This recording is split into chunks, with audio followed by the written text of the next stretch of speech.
Nah, di sini ada berita bahwa Menteri Sosial Juliari Batubara itu terancam hukuman mati. Kenapa ya? Nah, jadi kan kita lagi sekarang itu pandemi COVID-19 dan ternyata Mensos beliau itu menerima suap yang berhubungan dengan bantuan sosial COVID-19. Dan jadi mulai tanggal 5 Desember itu udah mulai ditangkap dan ternyata kalau misalnya korupsi pada saat bencana ancamannya bisa hukuman mati. Itu berdasarkan pasal 2 UU 31 tahun 1999. Dalam kimia pun juga demikian. Jadi materi yang kita mau pelajari itu adalah hukum dasar kimia. Nah, jadi nggak hanya di Indonesia yang punya hukum, ternyata kimia juga punya, guys. Nah, apa sih hukum dasar kimia itu? Nah, kita ingat-ingat lagi, minggu lalu kan kita belajar tentang reaktan akan membentuk jadi produk. Nah, ketika pembentukan produk itu, reaksi kimia itu harus memenuhi hukum dasar kimia. Nah, jadi seperti itu. Nah, hukum dasar kimia itu sebenarnya bagian dari apa sih? Jadi nama materinya yang paling utama ini adalah stoikiometri. Nah, stoikiometri itu berasal dari bahasa Latin yang bisa kalian baca sendiri ya. Ini tuh artinya adalah unsur atau bisa juga dikenal dengan bagian. Kemudian metrinya itu adalah metron yang artinya sebenarnya adalah ukuran ya. Jadi stoikiometri itu hubungannya nanti sama perhitungan kimia yang mempelajari hubungan kuantitatif. Jadi udah muncul angka-angka.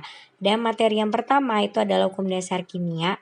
Yang pertama itu adalah hukum ini ya, hukum Lavoisier ditemukan oleh Antoine Laurent Lavoisier pada tahun 1743 sampai 1794 di mana massa total sebelum reaksi itu akan selalu sama dengan massa total zat hasil reaksi. Jadi jumlah total massa sebelah kiri itu bakalan sama dengan jumlah total massa sebelah kanan. Di kiri itu tadi siapa? Di kiri itu adalah reaktan atau pereaksi, kemudian di sebelah kanan adalah produk atau hasil reaksi. Jadi langsung ke contoh soal, di sini ada reaksinya. Boleh kalian tulis reaksinya, boleh juga tidak. Yang penting tahu mana letaknya. Jadi aluminium itu 10,8 gram bisa kita tulis di sini. Oksigennya 9,6 gram bisa kita tuliskan. Kemudian dia tanya adalah massa aluminium oksida. Berarti massa yang di sini ya. Nah, kembali lagi ke hukum Lavoisier. Jadi massa reaktan sama produk harus sama. Dan syaratnya dia itu pada ruangan tertutup. Jadi kalau ruangan tertutup itu nggak ada gas-gas atau yang bakalan berkurang ataupun bertambah. Dan gram Al2O3 maka dicari dengan cara menjumlahkan gram Al ditambah gram O2. Jadi 10,8 ditambah 9,6 itu hasilnya adalah 20,4 gram. Itu kalau ditanya massa aluminium oksida. Sedangkan biasanya di soal bisa juga yang reaktannya nggak tahu berapa. Jadi contohnya kayak di atas ini ya. O2-nya malah nggak tahu. Nah, jadi caranya tinggal yang massa totalnya itu dikurangin dengan massa Al. Jadi gram Al2O3 dikurangin gram Al 20,4 dikurang 10,8. Udah deh, jawabannya seperti itu. Kemudian kita lanjut ke hukum yang selanjutnya itu adalah hukum Pros, hukum perbandingan tetap, di mana perbandingan massa unsur dalam satu senyawa itu adalah tertentu dan tetap ya. Jadi menurut Joseph Louis Pros itu seperti itu. Nah, gimana sih contohnya? Jadi di sini ciri-cirinya dia bakalan melihatkan adanya perbandingan. Nah, ada yang di soalnya tuh udah diketahuin perbandingannya ya. Misalnya kayak di soal ini perbandingannya udah ada. Jadi bisa kita tulis Fe dibanding dengan massa S itu adalah 7:4. Nah, kemudian dia akan membentuk senyawa besi 2 sulfida. Gimana tuh rumusnya besi 2 sulfida? Jadi besi 2 sulfida kalian ingat-ingat lagi karena dia besi 2 berarti Fe-nya 2 plus sulfida itu S2-. Ketika menjadi rumus kimia maka akan menjadi FeS. Nah, jadi kita tulis persamaan rasinya seperti ini menghasilkan massa sebanyak 111 gram. Oke, ini typo deh. Harusnya ini kan adalah 110 gram ya guys, supaya enak ngitungnya. But it's okay, ini udah terlanjur. Kemudian untuk mencari massa masing-masing tinggal kita masukkan perbandingannya dia. Jadi gram Fe sama dengan si perbandingannya berapa? 7 dibanding dengan massa total perbandingannya. Jadi 7 sama 4 itu kita jumlahin. Jadi jawabannya adalah 11 dan 11 ini kita tulis di bawah sini dikali 111 gram. Nah, nanti bantu saya ya untuk menghitungnya karena ini hitungannya nggak bisa kita coret, jadi benar-benar harus kita hitung. Oke, jadi kalian cari nanti berapa dapatnya, jangan lupa tulis satuannya ya guys. Oke. Nah, oke, kita tunggu hitungannya, jangan sampai salah. Boleh kalian bagi dulu 111 dibagi 11, kemudian dikali 7, boleh sembarang ya. Jadi dicoba dulu berapa itu hitungannya. Ya, jadi saya titik-titikkan dulu deh supaya kita lanjut ke gram S-nya. Nah, gram S-nya berarti perbandingan S-nya 4/11 totalnya dikali 111 gram. Oke, sama dengan titik-titik gram. Oke, sekarang saya hitung deh kalau gitu. Karena ini kelamaan nunggu kalian nih. Ntar ya, saya hitung dulu. 7 dikali 111 dibagi 11 itu adalah 70,64 gram. Ini komanya banyak, saya bulatkan 2 angka di belakang koma ya. Nah, kalau gram S-nya 40,36 gram. Jadi, kalau ditotalin pas banget jadinya 111 gram. Oke. Nah, sekarang kita lanjut ke soal yang selanjutnya. Di sini ada tabel dan dia nanya masa sisa. Jadi cara pertama kita menerapkan hukum Lavoisier. Kita cari masa sebelum dan sesudahnya itu sama, which is itu nggak ada sisanya. Jadi kita bisa boleh pilih data kedua atau data keempat. Misalnya kita pilih data kedua, maka FE tambah S menjadi FES. Itu kan sama ya hasilnya. Nah, ini menerapkan hukum Lavoisier. Dan kalau kita kecilkan jadinya 7/4. Kita bikin tabel MRS. Apa sih MRS itu? M itu adalah mula-mula. Kemudian R ini adalah bereaksi atau terurai. Sedangkan S ini adalah sisa. Jadi mula-mulanya FE-nya kita ambil dari tabel data pertama 3 gram, S-nya 1,6. Kemudian kita mau lihat mana sih yang duluan habis, tinggal kita bagi sama perbandingannya. Jadi 3 bagi 7 itu berapa? Bantu ibu untuk menghitungnya. 3 bagi 7 berapa? 0,43. Sedangkan 1,6 dibagi 4 itu adalah 0,4. Ternyata ini duluan habis. Jadi 0,4 itu lebih kecil, kita buat habis, maka FE-nya akan bersisa. Bagaimana mencari FE yang bereaksi? Itu tinggal pakai perbandingan FE-nya dibanding perbandingan S-nya. Jadi FE-nya itu perbandingannya adalah si 7 ya guys. 7. Terus 7 per perbandingan S-nya adalah 4 dikali sebelahnya tadi 1,6. Jadi kita coret hasilnya adalah 2,8. Nah, maka kalau untuk mencari siapanya ini kira-kira mau kita cari ya sisanya, berarti sisanya 0,2 yang S-nya nggak ada. Kemudian kalau kita jumlahkan 2,8 tambah 1,6 sama kayak di soal 4,4. Nah, itu kalau menggunakan cara yang panjang. Misalnya kalian nggak nyaman nih pakai cara panjang, kalian boleh pakai perbandingan yang cepat, perbandingan FE dibanding perbandingan S sama dengan gram FE per gram S. Nah, perbandingan FE-nya yang sudah kita dapatkan dari hukum Lavoisier 7/4 gram FE per gram S-nya yang ada di soal. Data pertama ya 1,6. Jadi kita masukkan, kemudian kita kali silang. Jadi 7 kali 1,6 bagi 4 bisa kita coret 0,4, 2,8. Nah, itu adalah yang bereaksi. Berarti yang sisa berarti 3 dikurangi 2,8, 0,2 gram. Sama ya, jadi bedanya kalau yang cara cepat lebih cepat aja nemukannya. Tapi kalau yang cara panjang lumayan ya. Nah, sekarang kita cari yang S bersisanya. Boleh pakai cara panjang, kita coba dulu pakai cara panjang. Kemudian ada MRS, kita pakai data ketiga ya sekarang ya, 4,2 sama 3. Jadi kita tuliskan di sini, kemudian kita bagi buat tahu mana yang duluan habis. 4,2 bagi 3 0,6, 3 bagi 4 0,75. Ternyata yang duluan habis adalah yang FE-nya. Berarti kita buat habis untuk mencari S-nya itu pakai perbandingan koefisien S per koefisien FE dikali 4,2.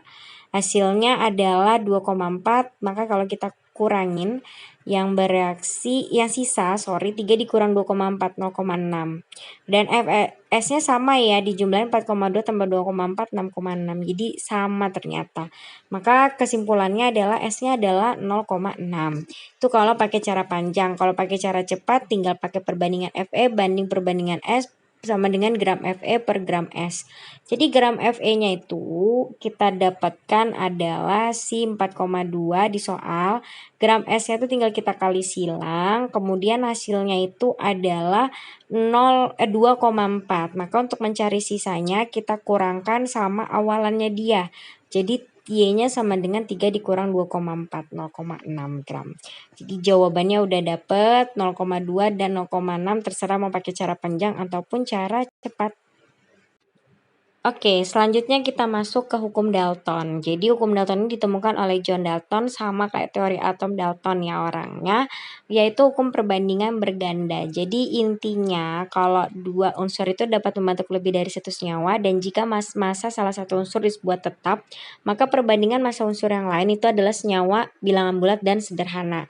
Misalnya CO itu dia bisa membentuk CO2, bisa membentuk CO, terus kalau NO bisa dia membentuk NO2, bisa membentuk NO3, N2O3, N2O5, sampai seterusnya, dan perbandingannya itu merupakan bilangan bulat dan sederhana.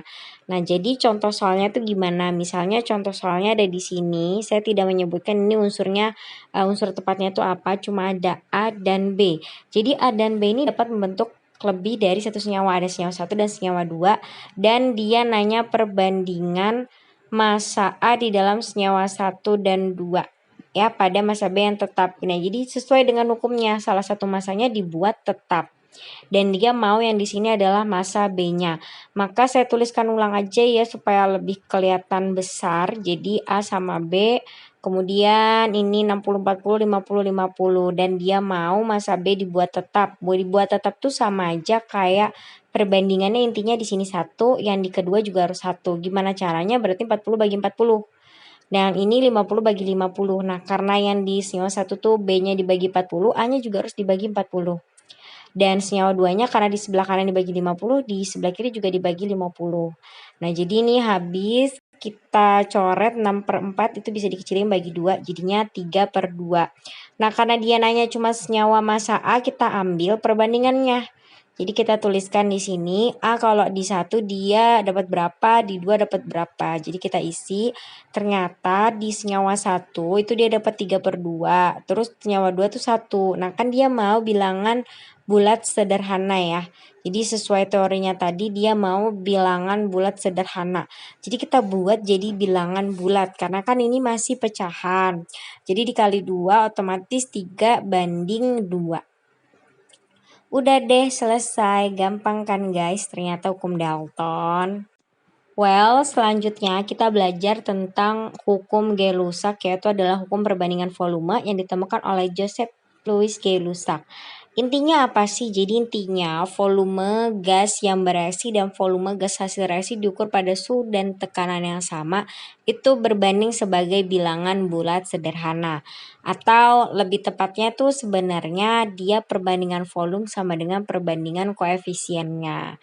Nah, gimana tuh caranya? Jadi di sini ada contoh soalnya, di mana ada perbandingan datanya yang dia tanya dan reaksinya juga ada. Nah, reaksinya ini ternyata belum setara. Jadi dari yang belum setara itu kita setarakan dulu guys. Jadi kalau ini saya sengaja nggak tulis fasenya ya. Kalau kalian silahkan ditulis fasenya selengkap mungkin. Oke, jangan ikutin ibu yang tidak menuliskan fasenya. Kemudian kita maunya bilangan bulat sederhana. Oke, berarti kan kita harus cari dulu nih kok persamaan perbandingan koefisiennya tuh berapa. Nah, koefisiennya itu dapat dilihat jika kita udah menyetarakannya. Jadi harus setarakan dulu. Nah, masih ingat kan minggu lalu kita belajar ya, udah C sama C, H-nya di sini supaya 4 kalikan 2, O-nya berarti di sini 2, di sini 2, 2 tambah 2 adalah 4, maka ini dikalikan 2. Kita udah dapat perbandingannya, jadi CH4 itu adalah koefisiennya 1, kemudian O2 adalah 2, CO2 adalah 1, H2O adalah 2. Baru kita bandingkan 1 banding 2, 1 banding 2. Nah, kita cari dari tiap pilihannya. Oh, bukan A, bukan B, bukan C. Sedangkan yang D ini bisa dikecilin lagi loh. Jadinya 4 banding 8 banding 4 banding 8 itu bisa dikecilin. Jadi 1 banding 2, 1 banding 2. Sama kan kayak yang diminta. Berarti jawabannya adalah D. Udah deh, selesai seperti itu. Nah, contoh soalnya sekarang kita udah mulai naik tingkatan lagi. Jadi di sini ada contoh yang lain dan dia sudah diketahui dua reaksi yang belum setara. Seperti biasa, kalau udah ada reaksi yang belum setara dalam kimia terus disetarakan dulu. Oke, kemudian kita tuliskan ulang. Ini kalian tulis fasenya ya, jangan lupa.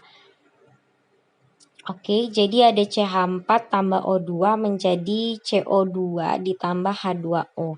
Pertama, kita harus mengutarakan dulu C-nya dia. Oh, C-nya di sini kalikan 3, H-nya ada 8. Berarti supaya 8 di sini 2 kali 4. Maka O-nya kita jumlahin 6 tambah 4 hasilnya adalah 10. Maka 2 kali 5 supaya hasilnya 10 O-nya. Nah, begitu juga yang CH4 ini tinggal sama ya kayak yang tadi. Jadi O-nya ada 4, otomatis di sini kalikan 2. Nah, sekarang kita baca soalnya. Sebanyak 10 liter campuran gas propana dan metana. Berarti semua ini, gas yang ini adalah 10 liter. Oke, kemudian kita baca lagi. Volume gas CO2 ya setelah pembakaran. Jadi yang di sebelah sini dua-duanya itu dari atas sama bawah itu 24 liter. Oke, kalau udah C38 ini kita misalkan sebagai X. Terserah X-nya mau nulisnya mau gimana ya. Boleh X biasa aja nggak masalah. Berarti C4-nya ini 10 kurang X. Nah, kalau C38 itu orangnya 1 dia X, maka 3CO2 itu 3X. Dan yang ini kan orangnya sama ya koefisiennya, berarti 10 kurang X. Otomatis kita jumlahkan ya, jadi campurannya 3X tambah 10 kurang X itu sama dengan 24. Jadi kita cari X-nya, 3X dikurang X itu berapa guys? 2X, terus 10-nya itu pindah ke kanan, jadi 24 kurang 10. Jadi X-nya sama dengan 14, berarti X-nya kita dapat adalah 7 ya, 14 bagi 2. Nah, 7 liter. Jadi 7 liter ini bisa sama aja kayak C3H8. Yaitu adalah 7 liter. Ntar terganti-ganti. Aduh, kenapa biru lagi? Pink aja dah. Ya, pink aja. Nah, berarti untuk C4 tinggal 10 kurang 7. Jadi jawabannya adalah 3 liter. Otomatis gas propananya berapa tadi? 7 liter. Metananya adalah 3 liter. Donek deh. Gampang kan? Ternyata nggak seriwah itu. Oke, untuk selanjutnya kita masuk ke hukum paling terakhir, hukum Avogadro. Intinya pada suhu dan tekanan yang sama, semua gas yang volumenya sama akan mengandung jumlah molekul yang sama. Jadi intinya perbandingan volume sama dengan perbandingan mol, bisa juga sama dengan perbandingan koefisien. Nah, di soal di sini 2 mol dia udah mengenal adanya mol. Nanti kita bahas di bab selanjutnya. Nah, jadi kita tuliskan persamaan reaksinya. 2 mol itu sama aja kayak 2 CXHY karena sama aja kayak perbandingan koefisien ditambah dengan O2 menjadi 8 mol gas CO2, berarti 8 CO2 ditambah 10 mol H2O, 10 H2O. Kemudian kita cari jumlah atom sebelah kiri kan di sebelah kanan sama, berarti 2X sama dengan 8, X-nya sama dengan 4. Kemudian yang Y, 2Y sama dengan H-nya itu 10 kali 2, 20. Oke, berarti udah dapat C4H10. Donek deh. Seperti itu. Nah, sekarang di sini juga ada volume. Jadi hukumnya tuh sama aja ya. Nah, maka kita tulis reaksinya. Kemudian kita lihat NXOY-nya itu adalah 50 ml karena cm kubik sama dengan mililiter ya. Terus kita kecilin sebagai bilangan bulat sederhana. Dibagi 25 berarti 221. Sehingga kita tuliskan 2NXOY menjadi 2NO tambah O2. Kemudian jumlah atom sebelah kiri sama kanan sama ya. Berarti 2X sama dengan 2, X-nya sama dengan 1. Sedangkan Y, 2Y sama dengan 2 ditambah 2. Berarti Y-nya adalah 2. Otomatis senyawanya NO2. Donek deh.